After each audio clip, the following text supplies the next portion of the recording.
প্রতিদিনের চিন্তা ও প্রার্থনা। 16ই ডিসেম্বর। দিনের প্রধান চিন্তা।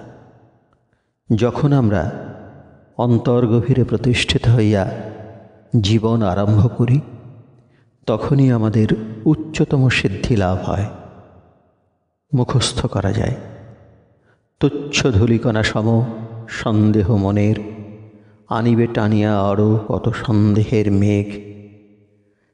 ঢাকিবে সে আমাদের স্বচ্ছ দৃষ্টি, ওগো অন্ধকার মোচন, ডাকি মোরা তোমায়। রাখো হে হৃদয় মোদের পবিত্র মুক্ত, সরাইয়া অজানা সত্যের অবগুণ্ঠন। উপদেশ। মনের সংশয় এবং আপন প্রয়াসে নিষ্ফলতা যেন তোমাকে ভগ্নোৎসাহ না করে।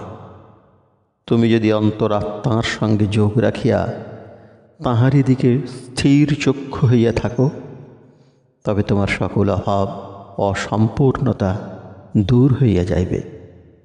এই অন্তরের যোগ নিশ্চয়ই তোমাকে ঊর্ধ্বে তুলিয়া ধরিবে এবং মুক্তি আনিয়া দিবে।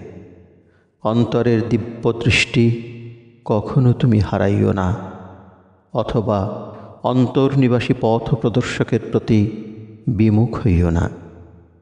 তাহার প্রতি যেন কখনো তোমার সন্দেহ না জাগে। জীবনে সফলতা লাভ করিতে যদি তুমি চাও, তবে অন্তর হইতেই সে সাফল্য তুমি প্রকাশ করিবে। ভুলিও না যে তুমি একটি শিশুর মতো। তোমার ভুল ভ্রান্তি স্বাভাবিক, তবু যতক্ষণ তোমার হৃদয় জঘন্য চিন্তা হইতে মুক্ত এবং তোমার অন্তর্দৃষ্টি পরিস্ফুট থাকিবে, ততক্ষণ তুমি নিরাপদ।